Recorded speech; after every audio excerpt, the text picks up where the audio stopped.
제가 이 채널을 이제 작년 11월에 시작을 해서 계속 제 생각들을 기록을 해 나가려고 합니다. 2031년 11월을 마지노선으로 보고 있습니다.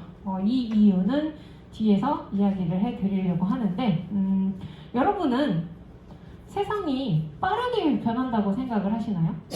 네.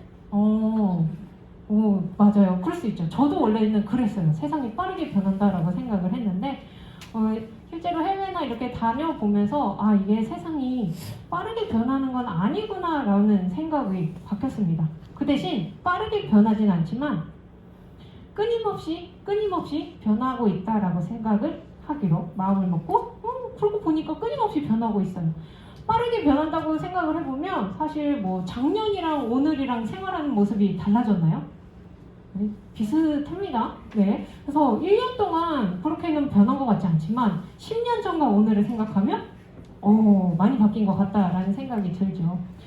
세상이 빠르게 변하지 않고 끊임없이 변한다라고 생각은 하는데 그럼에도 세상이 빠르게 변하게 하는 느낌을 받는 이유가 있는 것 같아요. 그 이유는 정체된 시스템 때문은 아닐까라고 제가 PT에 적어놓기는 했는데 처음에는 이 시스템과 그리고 사회가 변하는 갭이 좁았는데 시스템은 변화하지 않고 계속 있고 변화는 계속 멀어지면서 이 변한 폭이 점점 넓어지게 되죠. 그러니까 뭐야? 아니 아직 이렇게 시스템은 그대로인데 이만큼 세상은 변해버렸네? 세상 너무 빨리 변하는 거 아니야? 라고 이렇게 느끼는 건 아닐까 이런 생각이 듭니다. 그래서 같이 생각을 한번 해보고 싶은 걸 가져오기는 했어요. 고등학교 1학년 학생이 저에게 다가와서 선생님 저는 교대에 가서 초등학교 선생님이 되겠습니다 라고 자신의 포부를 이야기했습니다. 그러면은 저는 그 학생에게 그래 열심히 공부해라 라고 말하면 될까요? 아니요. 왜요? 왜 안 돼요? 그 어떤 말을 해줘야 될까요? 이 친구한테 그냥 조언을 주고 어떻게 하면 좋을 것 같은지 하고 공부가 인생의 답은 아니잖아요. 공부 인생의 답은 아니다. 네. 네. 고마워요. 내가 오늘 너에게 많이 배워가는 것 같아요. 맞아요. 저도 이거를 그래 열심히 공부해라 라고 말하면 안 될 것 같아서 이거 PT를 가져왔거든요. 자, 지금 고등학교 1학년, 그러니까 이제 내년에 고등학교 1학년 되는 학생을 생각을 해서 들으시면 돼요. 자, 그러면 일단은 대학을 가기 위해서는 고등학교 3년이 있고요. 그 다음에 교대에 가서도 4년을 보내야 합니다. 절대로 재수하면 안 되고요. 임용도 한 번에 성공을 해야 합니다. 그런데 말이죠. 지금 고등학교 1학년 학생들이 만날 초등학교 1학년의 숫자가 사실 이것도 지금 높은 거죠. 네, 0.7대가 나올 것 같다라는 생각을 하고 있습니다. 2019년에 임용을 합격한 제 후배가 있습니다. 2021년에 겨우 배정을 받았습니다. 그러면 지금 열심히 공부를 해서 7년이라고 하는 시간을 투자해서 초등학교 선생님을 준비하겠다라고 찾아온 이 친구에게 저는 무슨 말을 해줘야 될까요? 이건 저 진짜 고민인 거예요. 저는 진짜 고민인 거예요. 내가 학생들을 만났을 때 당연시하게 그냥 공부해라고 말하는 게 이제는 더 이상 안 될 것 같은 생각이 들거든요. 미래가 예측을 할 수가 없습니다. 그래서 너무 긴 텀의 장기 계획은 이제 좀 힘들어졌습니다.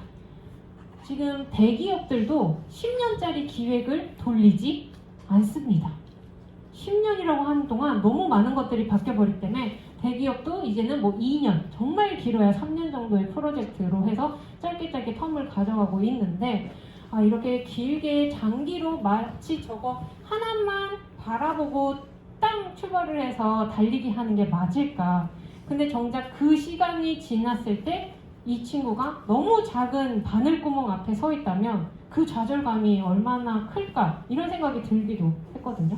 미래라고 하는 세상은 예측을 할 수 없습니다. 그리고 더 복잡해질 거라고 합니다.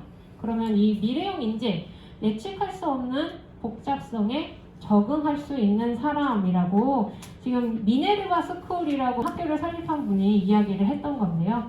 그래서 저 역시도 이제 장기 계획을 갖는 거는 조금 힘들다라고 생각을 합니다. 미래를 예측을 할 수가 없으니까요. 그래서 2022년 아무도 예측하지 못한 세상이 열려버렸습니다. 이 사진은 무엇일까요? 조금 제가 화면을 바꿔서 보여드리겠습니다. 교실에는 누가 앉아있죠? 학생들이 앉아있죠? 지금 학생들은 어디에 가 있죠? 아, 인터넷. 네, 인터넷, 메타버스에 입장해 있는 모습을 표현한 작품입니다.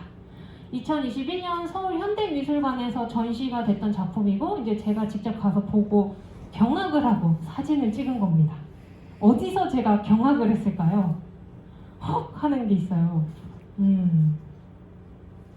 메타버스에 입장을 했는데도 일렬로 앉아있네?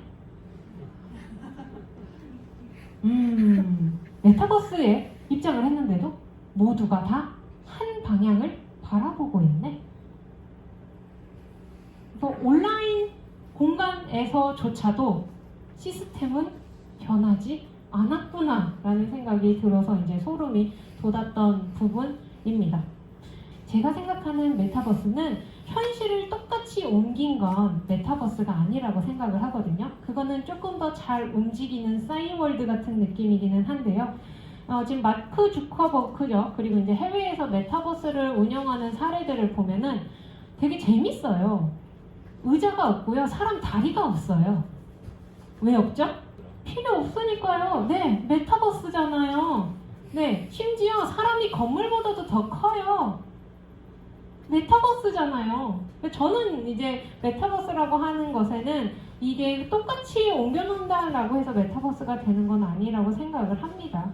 그래서 일단은 변화된 시대가 열렸지만 여전히 시스템은 그대로 있었고 그 시스템에 있는 친구들의 모습은 헉 하는 느낌이 들었던 거였죠.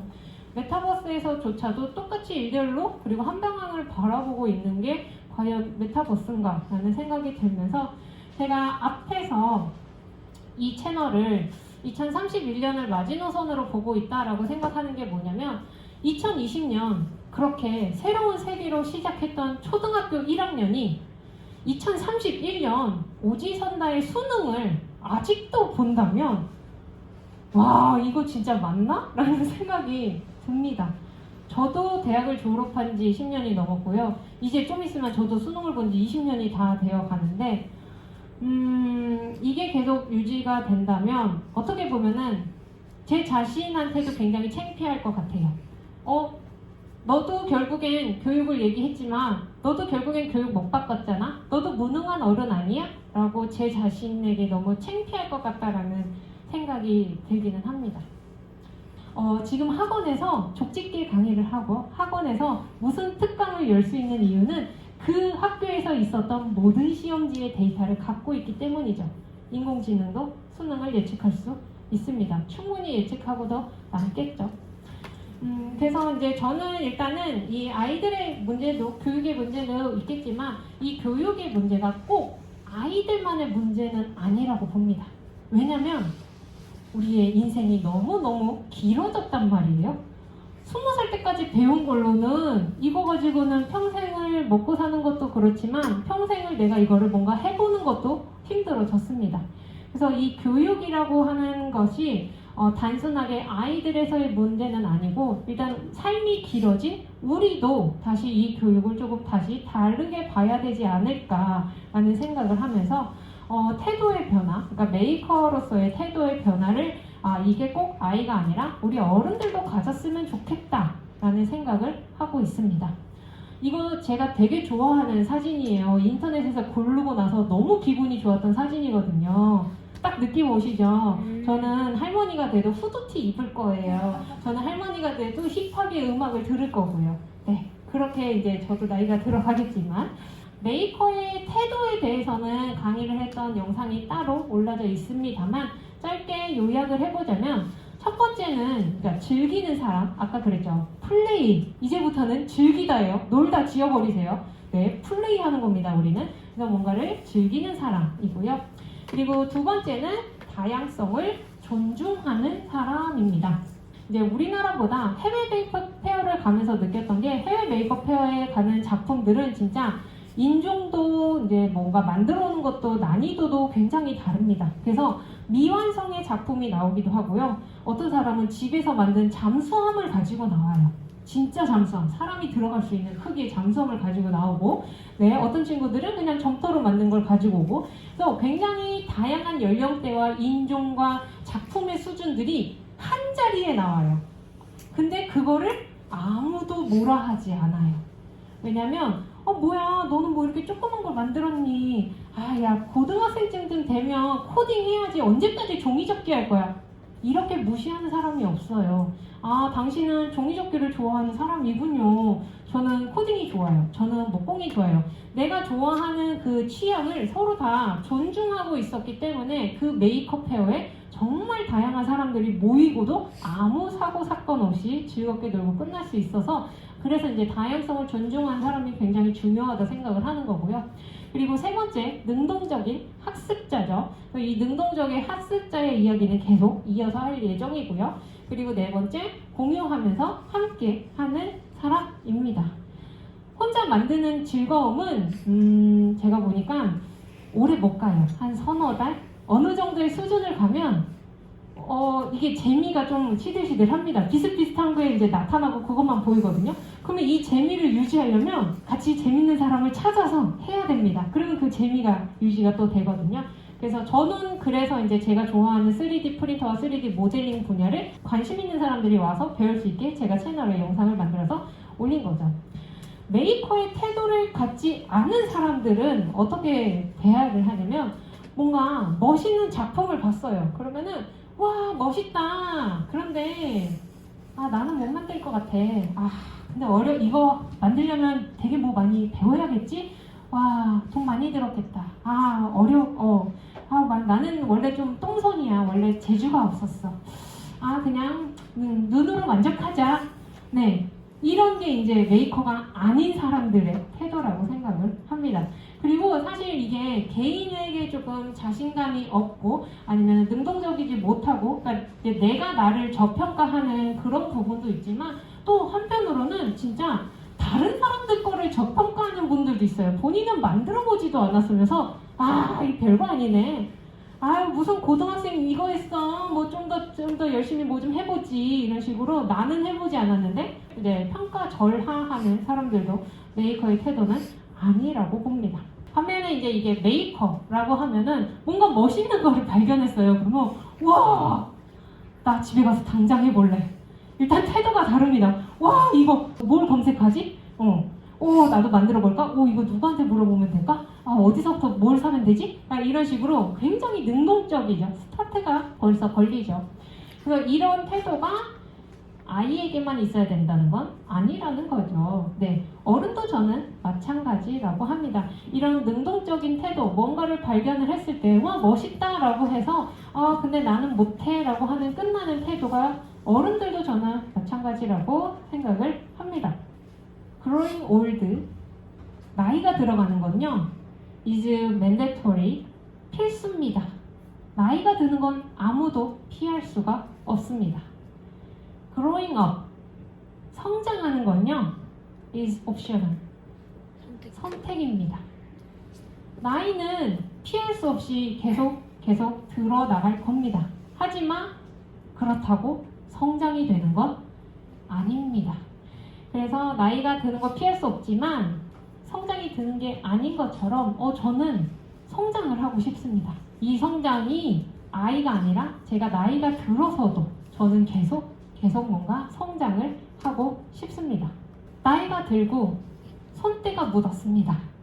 이제 조금 낡아서 삐그덕하는 것 같지만 여전히 누군가는 저 앤티크 가구를 사기 위해서 매장을 돌아다닙니다. 나이가 들고 손때가 들어도 누군가 찾아줄 수 있는 이런 성숙한 품격을 가진, 이게 꼭 가구의 얘기를 하는 건 아닙니다. 결국에 저를 얘기하고 있는 거고, 여기 계신 분들도 한 번쯤 생각해보면 어떨까 하는 얘기를 하고 있는 거죠. 메이크업 교육을 하면서 메이크업 활동을 이어나가면서 저도 제 스스로가 진짜 많이 바뀌었다라는 생각을 합니다. 그래서 저도 그래서 내가 이 메이커 문화를 많은 사람들한테 알려주고 이렇게 조금 살아가는 마음가짐, 태도를 조금 바꿔야겠구나 라는 생각을 하거든요. 창의성이라고 하는 거는 배울 수 없다라고 생각을 합니다. 창의성은 배우는 게 아니라 표현하는 거라고 생각을 해요. 쉽게 말하자면 표현을 하지 않으면 그 아이가 가만히 앉아 있어요. 자기 표현을 하지 않으면 저는 그 아이가 창의적인지 아닌지 판단을 할 수가 없거든요. 그래서 결국엔 표현을 해야 하는 게 가장 중요하다라고 생각을 하는데요. 무엇을 만든다는 것, 결국에는 내가 가진 생각을 표현한다라고 같은 말이라고 봅니다. 그래서 이 무엇을 만들기 위해서는 메이커들에게는 정말 다양한 도구와 다양한 재료가 있습니다. 이 도구와 재료를 가지고 나의 생각을 표현을 하는 거죠. 그래서 도구하고 재료가 워낙 많다 보니까 꼭 디지털을 사용해야 되는 건 아니라고 생각을 합니다. 그래서 목공 역시도 메이킹이 될 수 있고 그 다음에 재밌는 영상을 찍는 거 역시도 메이킹이 될 수 있습니다. 그래서 사용하는 도구가 망치가 될 수도 있지만 여러분이 다 가지고 있는 핸드폰도 훌륭한 도구로서 사용을 할 수 있는 거죠. 그래서 이렇게 무엇을 만드는 게 나를 표현하는 거라고 생각을 하는데 속상한 거는 이제 초, 중, 고 그리고 이제 대학교 성인이 되어 갈수록 우리가 알고 있는 지식은 늘어나고요. 우리가 경험해 보는 것도 늘어납니다. 하지만 나를 표현하는 거는 나이가 들수록 점점 서툴러지는 모습을 보면서 굉장히 저도 안타깝다라고 생각하고 있습니다. 자기 표현을 하지 못하는 상태에서 자기가 굉장히 작아진다고 느껴지는 이 상태에서 인공지능을 바라보니 이 인공지능이 나의 일자리를 모두 다 대처할 것 같고 두렵게만 느껴지죠. 내가 필요가 없어질 것 같으니까.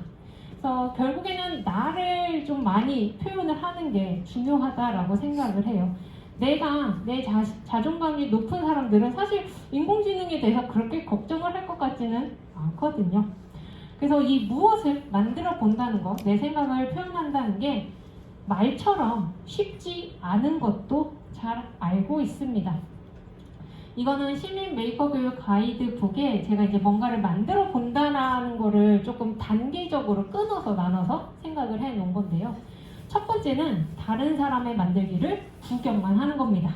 여러분은 일단 다 구경은 오늘 다 보셨죠? 네, 일단 1단계는 오늘 다 했습니다. 자, 두 번째는요, 이제 다른 사람이 준비해 놓은 것을 만드는 거죠. 그러면은 예를 들면은 저는 이제 대부분이 이제 키트라고 말하죠. 이렇게 정렬이 돼 있는, 정돈돼 있는 키트를 가지고 딱 있는 프로세스를 따라서 만드는 2단계가 있습니다. 자, 그러면은 이제 세 번째는요, 다른 사람들이 만들어 놓은 거를 봤어요. 오, 저 꽃병이 너무 예쁘네? 그럼 나도 꽃병을 만들어 봐야겠다. 저런 꽃병을 만들어 봐야겠다 하고 이제 저 사람들이 본 거를 근데 무슨 재료를 쓸까? 어떻게 만들까 해서 만들어 보는 거죠. 여기 지금 앞에 보이는 이 세 단계 같은 경우에는 그래도 난이도가 좀 낮은 편이라고 생각을 합니다. 근데 이제 우리가 이제 더 단계를 나아가기 시작을 하면 이제 다른 사람은 만들었어. 다른 사람도 화분 다 만들었어요. 근데 여기에 나만의 방법과 나만의 재료를 사용을 해서 만들기 시작을 하고요. 더 나아가서는 이 세상에 단 한 번도 존재하지 않았던 새로운 뭔가를 만드는 것까지 하면 난이도가 굉장히 높아지죠. 그래서 이 만드는 걸 처음부터 어렵죠. 어렵다고 생각하시는 분들도 은근 많다라고 저도 알고 있습니다. 하지만 어떻게 보면은 단계 하나씩 또 접근을 하다 보면 분명히 여러분도 여러분만의 표현하는 방식을 찾을 거라고 생각을 하는데요. 그래서 저도 이제 학생들이랑 수업을 하게 되면서 처음부터 저렇게 막 학생들한테 너만의 생각을 만들어봐, 너만의 표현을 해봐 라고 했더니 생각이 없는데요, 하고 싶은 게 없는데요, 선생님 뭐 해야 돼요? 막 이래요. 그래서 수업을 이렇게 하면 안 되겠구나를 알게 돼서 이제 저렇게 한 단계 학생들을 끌어올리기 위해서 어떻게 수업을 좀 구성을 해볼까 이제 고민을 하게 되죠. 그래서 이 고민을 수업을 이제 크게 이제 4단계로 나눠서 수업의 형식을 만들어서 이제 진행을 하고 있습니다. 지시형, 미션형, 미션 프로젝트형, 프로젝트형 이렇게 4가지 유형이 있는데요. 가장 크게 이 4가지 유형에서 봤을 때 큰 비교를 해보자면 첫 번째 지시형 같은 경우가 이제 키트죠. 이제 만들기를 남이 만든 걸 따라서 만드는 겁니다. 결국 키트를 만들게 되면 결과물이 거의 다 비슷비슷하게 나오게 됩니다. 이 비슷비슷한 결과물보다는 미션이나 이제 미션 프로젝트형 그리고 이제 완전 프로젝트형 같은 경우에는 이제 오픈 창작물이라고 표현을 하는데요. 정해진 정답이 없습니다. 이제 그 학생이 정말 생각한 걸 최대한 표현을 할 수 있게 끌어내기 위해서 이제 저렇게 수업을 하려고 하는데 정답이 없는 오픈 창작물이 중요한 이유는 다 다른 걸 만들면 서로 다 다른 걸 보고 있습니다. 그러면 서로 다 다른 자극을 받게 되고 친구 거를 따라할 수도 있고요. 친구 거에 자극을 받아서 더 좋은 아이디어를 낼 수도 있거든요. 여러분도 한번 생각해 보세요. 내 아이가 나를 잘 표현하는 창의적인 아이가 됐으면 좋겠다라고 생각을 하신다면 옆에 있는 친구들이 창의적인 친구여야 되겠죠. 창의적인 친구가 주변에 많아야 자기도 창의적인 표현을 더 많이 할 수 있는데 그러면 옆에 있는 친구들이 똑같은 걸 만들면 될까요? 안 되겠죠. 네, 옆에 있는 친구들이 똑같은 걸 만들면 생각도 만드는 방법도 똑같습니다. 저런 방법도 있네? 라는 걸 보여주기 위해서라도 학생들은 다 다른 거를 만드는 게 저는 맞다라고 보고 있는 거고요. 그래서 이 미션형이나 미션 프로젝트형 같은 경우를 나눈 거는요. 가장 큰 거는 이제 시간을 기준으로 나눈 거고요. 그 다음에 자유도를 기준으로 나눠 놓은 겁니다. 미션형 같은 경우가 이제 조금은 하루 안에 그래도 끝낼 수 있는 정도의 프로젝트형이죠. 그래서 제가 이제 내일도 수업을 할 건데 종이로 이제 20초가 구슬이 굴러갈 수 있는 롤러코스터 레일을 만들어 보세요 라고 하는 미션을 진행을 할 겁니다. 그러면 20초가 굉장히 짧아 보이지만 굉장히 깁니다. 생각보다 구슬이 빨리 떨어집니다. 그래서 그러면 어떻게 해야 될까? 그럼 이제 제가 막 실생활의 사진 막 몇 개 그냥 띄워놓거든요. 그럼 거기에 자세히 보면 막 과속 방지턱 막 이런 게 있어요. 그래서 마치 제가 숨은 그림처럼 보여줍니다. 이게 선생님이 이거를 왜 띄워놨을까? 이러고 말이죠. 그래서 그런 식으로 진행하는 수업이 있는 반면에 아니면은 좀 프로젝트형 같은 경우에는 좀 길게 주제를 잡아놓고 길게 하는 겁니다. 프로젝트형이 이제 완전 오픈형으로 학생들이 자기가 하고 싶은 걸 정하고 꾸준히 끌고 나가는 겁니다. 이제 완전히 자기가 이제 새로운 난이도로서 자기 생각을 표현을 하는 거죠. 물론 학생들에게도 다 프로젝트형 수업을 마지막으로 해주고 싶어요. 하지만 처음부터 만들기 경험이 부족하거나 처음에 이제 자기가 생각하는 걸 표현하는 서툰 친구들에게 프로젝트형으로 수업을 시작하면 더 버거워합니다. 뭘 해야 될지 모르겠으니까요. 그래서 이거를 수업을 진행하는 다양한 예시 사례들은 제가 앞에서 보여드렸던 다은쌤의 교육생각 채널에 수업 사례가 이 하나하나 다 올라가 있거든요. 그래서 거기에서 조금 더 구체적으로 참고를 하시면 좋을 것 같고요. 근데 이 수업을 진행하는 데 있어서 저도 이제 더 이상은 티칭을 하면 안 되겠다라는 생각을 합니다. 러닝으로 변해야 된다라고 생각을 하는데요. 여러분이 생각하는 티칭과 러닝의 차이는 어디 있나요? 이게 근데 전 다른 것 같아요. 비슷하게 말씀해 주신 것 같은데 가르치는 거는요. 타인에 의해서 옵니다. 자, 오늘은 몇 페이지서부터 시작할게요. 오늘은 수학 뭐예요? 라고 이미 정해진 규칙과 정해진 난이도와 정해진 순서가 있는 게 가르치는 거라면요. 학습하는 러닝 같은 경우에는 동기부여가 나에서부터 또는 그게 친구에서부터 셀 수도 있고요. 또는 다른 내가 공감하는 무엇인가서부터 동기부여가 오기 시작을 합니다. 그래서 가르치기를 통해서 둘 다 이제 지식과 경험을 얻게 되지만 가르치기를 통해서는 표준화된 결과물을 얻는다면 러닝을 통해서는 일단 시작부터가 다르거든요. 나의 공감에서부터 시작을 했기 때문에 나만의 뭐가 이렇게 나오게 되는 거죠. 그래서 이제 저도 수업을 할 때 이제 가르치려기보다는 학습을 하려고 해요. 그래서 질문을 이제 조금 구체적으로 선생님 여기서는 이게 안 잘리는데 뭘 써야 돼요? 라고 질문을 하면 대답을 해줘요. 근데 단순하게 선생님 도와주세요, 선생님 이거 해주세요 라고 하면은 안 해요.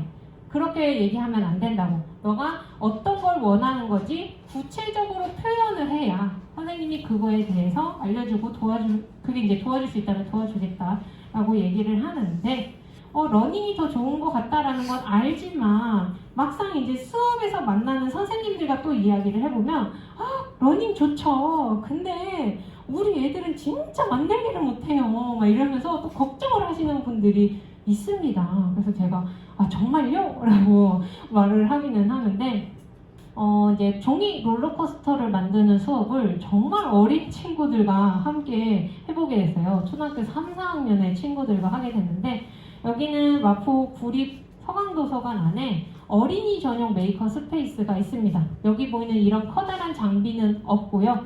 그러니까 초등학생과 이제 유치원생 위주의 운영되는 메이커 스페이스라고 보시면 됩니다. 그래서 여기에서 종이 롤러코스터를 만드는 수업을 진행을 했는데, 어쩌다 보니까 수업을 두 개를 다르게 진행을 할 수밖에 없었어요. 이제 저하고 도서관하고의 시간이 안 맞아가지고 한 번은 그냥 바로 롤러코스터 만들기를 들어가서 종이로 롤러코스터를 만드는 수업을 2시간을 진행을 했었고, 한 팀은 첫째 주 토요일에서는 이제 종이 메이커 보드 만들기, 그래서 종이랑 조금 친숙해지는 활동을 먼저 하고, 그 다음에 두 번째는 종이 롤러코스터 만들기를 진행을 하게 됐었죠. 그러니까 수업을 의도치 않게 이렇게 다르게 했는데, 진짜 도서관 거기 계시는 사서분들도 와서 보고 결과물이 이렇게나 많이 차이가 나요? 라고 할 정도로 학생들이 어린 친구들임에도 불구하고 차이가 많이 났었습니다. 일단 종이 메이커 보드가 뭐냐라고 한다면 별거 아닌 별거인데요. 네, 종이를 자르고 붙이고 말고 이제 세우는 종이로 할 수 있는 모든 스킬들을 다 모아놓은 보드라고 생각을 하시면 됩니다. 그래서 이거를 제가 선생님들, 이제 교사 연수에 가서 초등학교 선생님들이랑 했을 때의 결과물인데요.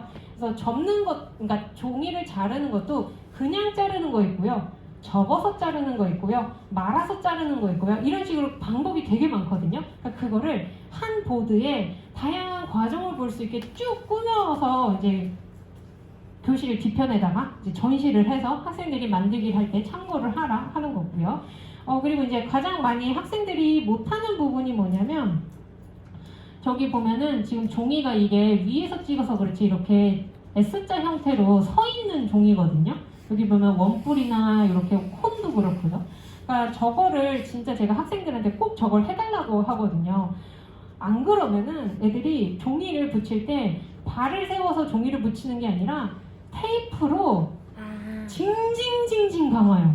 그래서 이거는 한 번도 저렇게 해서 붙이는 걸 본 적이 없으니까 테이프가 오로지 그 친구에겐 해결책이거든요. 그래서 꼭 해주세요라고 하는 부분이고요. 그래서 그거를 이게 이제 초등학교 2학년, 3학년 친구들이 이제 자기 나름대로 종이 메이커, 종이 놀이. 그러니까 저는 이제 이거 하는 방법들을 여러 가지를 다 보여주고요. 요 보드에 이름을 쓰고 꾸미는 거는 이제 너네가 알아서 해서 가져가라 라고 해서 이제 수업을 진행을 하는 거죠. 그래서 이렇게 보드를 만들고 나서 그 다음에 이제 롤러코스터를 다시 만들기를 하니까 애들이 종이라고 하는 물체가 조금 더 단단하게 쓰기 시작을 했습니다. 그래서 제가 생각하는 거는 정말 학생들이 만들기를 못할까라는 생각을 저는 부정을 하고 싶은 거죠. 아니다, 우리 학생들 진짜 만들기 잘한다. 그 만들기가 서툰 이유라고 제목을 썼는데도 저는 저 제목을 쓰면서도 사실 마음에 안 들었어요. 왜냐면 서툴다라고 하는 기준은 내 어른의 눈의 기준이거든요. 그러니까 이거를 이미 얘한테 프레임을 씌워놓는 거잖아요. 이 아이가 봤을 땐 내가 만든 거면 훌륭하단 말이에요. 근데 이거는 어른들의 눈에 봤을 때 별론데? 아직 마감이 덜 됐는데? 지저분하게 붙였는데? 그러니까 이거는 제 프레임이기 때문에 저거를 저렇게 표현하면 안 될 것 같지만 일단은 강의는 해야 될 것 같아서 쓰기는 했습니다. 그래서 이 서툴다라고 하는 것도 어른들의 주관이면서 학생들이 이제 만드는 게 그렇게 보이는, 어른들이 그렇게 느끼는 이유의 가장 큰 거는 저는 경험이 생각보다 너무 많이 부족하다라는 생각이 요새 많이 듭니다. 그게 장난감이 좋아져서 그런가 싶기도 하고요. 우리는 열심히 장난감 만들어서 놀지 않았어요? 장난감이 너무 좋아서 만들기를 안 하나? 이런 생각도 들고 너무 엄마 아빠들이 다 손 다친다고 잘라주고 붙여주나? 이런 생각을 할 때도 있고 뭐가 문제지? 라는 생각이 들면서 이게 이제 교육을 저도 하게 되면서 과목을 바꿀 필요는 없다라고 생각을 해요. 결국에 하는 방식의 순서나 아니면은 학생들이 이 부분이 부족하니까 여기를 조금 더 한번 짚고 넘어갈 수 있는 활동, 아까처럼 종이를 세우는 방법을 먼저 소개해주고 넘어가는 활동, 이렇게 교육의 방식의 변화가 있는 게 저는 이제 더 중요하지 않을까 생각을 하면서 그렇게 이제 아쉽게 어른들의 눈에는 학생들이 못 만드는 것 같으니까 아쉽게 어른들의 눈에는 아직은 좀 부족한 것 같으니까 뭔가 쉽게 가려고 합니다. 쉽게 만들려고 해요. 실패는 성공의 어머니래매요. 그러면 실패할 기회를 주셔야 되지 않겠습니까? 근데 실패할 기회를, 실패할 경험을 충분히 주고 있는가라고 되물어보면 그런 것 같지는 않다라고 생각을 합니다. 제가 이제 키트를 좋아하지 않는 이유 중에 하나도 키트라고 하는 거는 이미 실수하는 부분을 모두 다 배제해서 설계가 되어 있습니다. 이미 그 키트를 개발하시는 분들이 본인이 실수를 다 해서 최대한 아이들이 실수하는 걸 지워버리죠. 근데 저는 그게 굉장히 중요한 경험일 수 있다고 생각을 하거든요. 그래서 제가 롤러코스터를 만들 때도 제가 롤러코스터에 만드는 그 모양의 키트를 주지 않습니다. A4 용지를 주고 하는 방법, 종이를 접는 방법, 종이를 세우는 방법을 알려주죠. 이 경험을 가져가서 너가 집에 가서 만들어 봐라 라고 하는 건데요. 그래서 쉽게 만든다라는 거는 좋아하지 않아요. 쉽게 만들자라고 하는 저 말보다는 저는 이제 그래 즐겁게 만들자라는 거는 좋아합니다. 그래서 만드는 거에 자체가 좀 즐거워야죠. 플레이가 돼야 되니까. 그리고 스스로 직접 만드는 거 좋아하고 있습니다. 그래서 이렇게 이제 생각을 하면서도 이게 물론 수업 사례가 또 아이들의 수업 사례가 나오기는 했지만 이 자세, 이 태도, 그리고 이거를 본인의 입장에서도 생각해 봐도 될 것 같아요. 그래, 내가 너무 안 배우고 쉽게 하려고 이런 것만 찾아다닌 건 아닐까? 라고 본인에게도 한번 물어봤으면 좋겠어요. 능동적인 학습자의 태도, 메이커에게 있는 세 번째 태도라고 했습니다. 결국에 이 태도가 중요하다고 생각하는 이유, 빠르게 변하든 끊임없이 변하든 어쨌든 미래는 변하고 있고요.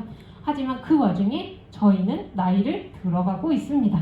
그치만 지금 10대 때 배운 걸로는 평생을 살 수는 없으니 어느 순간이 되었을 때 다시 배워야겠구나. 저는 진짜 그런 생각을 해요. 특히 제가 정말 120살까지 살아야 된다면 그러면 한 50살 때쯤 다시 대학을 가는 게 맞지 않을까. 뭔가 배우기 조금 찐득하게 배우기 위해서 그런 생각을 하고 있습니다. 그래서 이 능동적인 학습자, 뭔가 배우려고 하고 능동적으로 적극적으로 하려는 이 태도가 아이에게만 중요한 건 아니고 우리가 같이 한번 생각을 해봤으면 하는 바람으로 이야기를 드리면서 창의성은 배우는 게 아니라 표현하는 거고요. 나를 표현하는 것이 창의성이라면 저는 그 표현을 즐기는 메이커로서 살아갈 건데요. 인공지능은 무엇이 되려고 하는가에 나오는 글귀 중에 하나입니다. 이 위험은 점점 인간을 닮아가는 기계에 있는 게 아니라 오히려 기계처럼 다뤄지는 인간에게 있다는 사실이라는 문구가 나와서 기계를 걱정할 게 아니라 내가 더 인간답게, 내가 더 창작을 즐기면서 산다면 인공지능은 그냥 또 하나의 가지고 있는 도구이지 않을까라는 생각을 하게 됩니다. 힘든 삶은 살 수 있는데 의미 없는 삶은 살 수 없답니다. 힘든 거는 어떻게든 참고 이겨낸대요. 우리 인간은 힘든 거는. 근데 내가 사는데 의미가 없잖아요. 참을 수가 없습니다. 네. 그래서 제가 있는 의미, 그러니까 저의 즐거움을 어떻게 하면 좀 더 많은 사람들에게 나눠주고 더 많은 사람들에게 동참할 수 있는 걸 이끌어낼 수 있을까, 이제 이런 고민을 하는 거고요. 사람들은 돈이 많은 사람을 부러워하지만 그들을 존경하지는 않는다. 부러움이라고 하는 건 소유에서 오고 존경은 품격에서 온다. 품격이 느껴지는 사람이 있다. 그런 사람은 대부분 사물을 보는 자신만의 관점, 사람을 대하는 철학을 가졌다. 무엇이 가치 있고 어떤 삶이 아름다운지 생각하며 자기 기준을 살아가는 사람들이다. 이러한 사람들의 모습은 다른 이들을 감염시킨다. 감염은 그들이 가진 매력이다. 사람은 자기를 이해하고 인정해주고 사람은 좋아하기 마련이다. 대중이 추구하지 못하는 그들만의 특별함, 유니크가 있는 이해력과 수용력을 갖추고 자기 생각으로 살아가는 사람들은 매력적일 수밖에 없다. 저는 가장 마지막 문구가 마음에 들었어요. 인공지능 시대에도 사람은 관계 속에서 살아야 합니다. 우리는 혼자 살 수 없는 사회적인 동물이잖아요. 그래서 인공지능을 걱정하기보다는 도대체 우리는 어떻게 더 재밌게 창작을 할까를 더 많이 고민하셨으면 좋겠습니다. 오늘 제가 준비한 강연은 여기까지입니다. 감사합니다.